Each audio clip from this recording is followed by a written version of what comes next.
नमस्कार दोस्तों, कैसे हैं आप सब। उम्मीद करती हूँ कि आप सब बहुत अच्छे होंगे और ये बताने के लिए नीचे कमेंट बॉक्स में हर हर महादेव ज़रूर लिखें। आज के वीडियो में हम बात करते हैं हरितालिका तीज व्रत के नहाए खाए का नियम।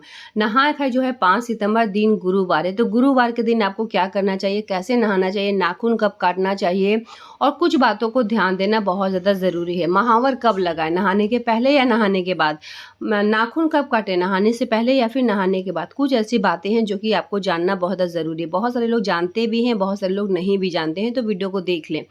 तो हरितालिका तीज व्रत जो है वो 6 सितंबर दिन शुक्रवार के दिन है और नहाए खाए जो है वो गुरुवार के दिन है। तो जो लोग व्रत रखते हैं गुरुवार के, तो वो तो बुधवार को जो है स्नान वगैरह कर लिए हैं, बाल धो लिए हैं, तो उनको बाल धोने की ज़रूरत नहीं है वो, क्योंकि उनका 2 दिन फास्टिंग है और गुरुवार के दिन तो वो कुछ खाए, लहसुन प्याज नहीं खाएं।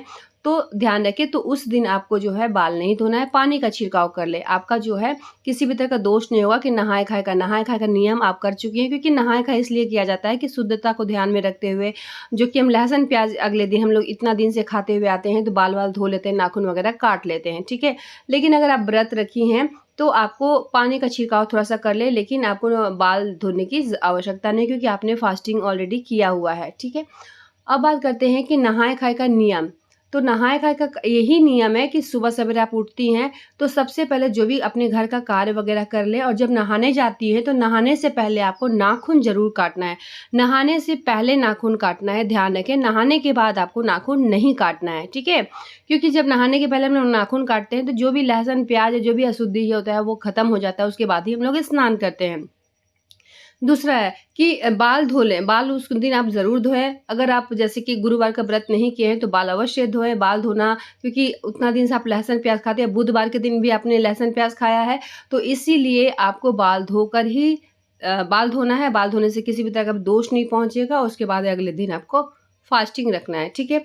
बाल धोने के बाद जब बाल नहा लेती है तो नहा के आने के बाद आपको अच्छे से, जैसे कि चूड़ी भी बदल लेना है। चूड़ी जो आपने खाया हुआ है पहले का, उसमें से अगर ज़्यादा भी चूड़ी है तो वो चूड़ी अशुद्ध नहीं है, उसको बाद में आप यूज़ कर सकते हैं तीज के बाद। लेकिन 2-2 चूड़ी, आप नया चूड़ी कुछ भी है तो नया चूड़ी ही आप 2-2 ठो पहन लें। ज़्यादा भी पहनने की आवश्यकता नहीं, अगर ज़्यादा पहनती तो अति उत्तम, नहीं है तो कोई दिक्कत नहीं है। आप 2-2 चूड़ी ज़रूर से ज़रूर डाल लें, तो ये पूरी तरीके से आप शुद्ध हो गई, ठीक है।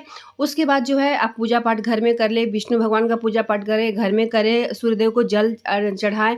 उसके बाद पूरे दिन जो है शुद्ध और सात्विक भोजन आपको खाना है। चने का दाल खाएं, मसूर दाल नहीं खाया जाता है, उड़द दाल नहीं खाया जाता है, मूली हुआ, प्याज हुआ, लहसुन हुआ या फिर बैगन हुआ, ये सब जो है जो वो खाना हो जिसे अशुद्ध माना जाता है, ये सब खाकर जो है व्रत नहीं किया जाता है। ध्यान रखें कि गुरुवार के दिन ये सब खाना आपको घर में अगर बना भी होगा तो भी आपको नहीं खाना, और लहसुन प्याज बिल्कुल भी उस दिन परिवार के लिए भी ना बनाएं, क्योंकि एक दिन की बात है, तो आप बिना लहसुन प्याज का ही खाना बनाएं, ठीक है। इन सब बातों का आपको ध्यान रखना है।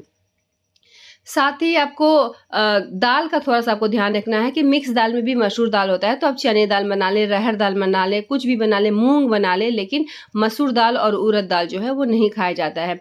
इसी तरीके से रहना। और शाम के समय जो होता है, रात्रि में जब आप सोती हैं तो सोने से पहले आपको ये ध्यान रखना है कि अलार्म वगैरह लगा लेना है, क्योंकि सरगी भी खाना है और सरगी जो है कोशिश करें कि 3:15 तक आपका कंप्लीट हो जाए।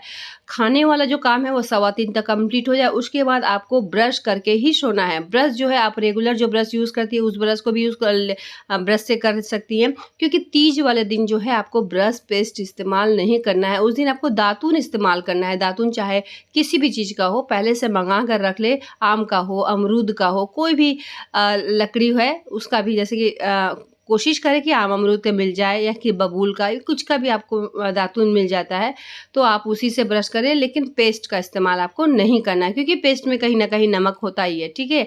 तो ये बात का ध्यान रखें। तो आपको दातुन का ही इस्तेमाल करना है और सरगी खाते समय कुछ बातों का ध्यान रखना है, और नेल ज़रूर कर ले, महावर वगैरह आप लगा ले।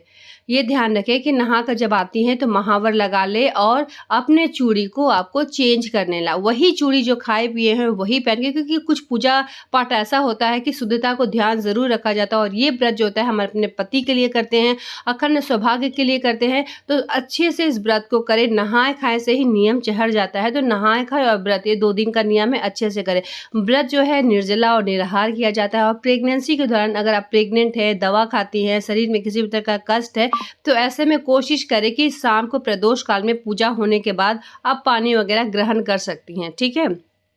बहुत दिक्कत है और गर्भवती हैं तो आप लिक्विड चीज़ों का सेवन करें, लेकिन ज़्यादा बार-बार आपको मुँह जूठा नहीं करना है। एक तो आप व्रत कर लेते हैं, उसके बाद ही पशु बन के जो है पानी पिया जाता है, ये बात ध्यान रखें। अगर आप प्रेग्नेंट हैं तो पशु बनने की ज़रूरत नहीं है, आप ऐसे भी पानी पी सकती हैं क्योंकि पेट पर दबाव पड़ेगा और दिक्कत होगा, इसीलिए आप पी सकते हैं। क्योंकि कहा जाता है ना कि व्रत तो है हम लोग को जीवन भर ही करना है, गर्भ में शिशु है और उसे बिल्कुल भी उपवास नहीं रखना है। उपवास हम लोग अपने पति के लंबी उम्र के लिए करते हैं, अखंड सौभाग्य के लिए करते हैं, तो बच्चे को मैं किसी भी तरह का दिक्कत नहीं हो रहा तो आप प्रदोष काल में जब पूजा पाठ कर लेती हैं उसके बाद जो है आप पानी पी सकती हैं। तो सुबह जो है पूजा के दिन आप संकल्प ले सकती हैं कि आप 12 घंटा का जो ये व्रत करेंगी और 12 घंटा के बाद आप जो है वो पानी पी सकती हैं, ठीक है। तो पूजा पाठ करने के बाद आप पानी पी सकती हैं।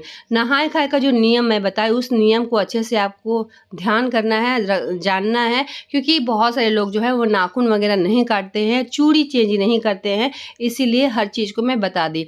और बहुत सारी ऐसी बातें हैं जो कि मैं चैनल पे बता चुकी हूँ, फिर भी कोई सवाल होगा नीचे कमेंट बॉक्स में ज़रूर बताएं। चलिए मिलते हैं एक नए वीडियो के साथ, तब तक के लिए धन्यवाद।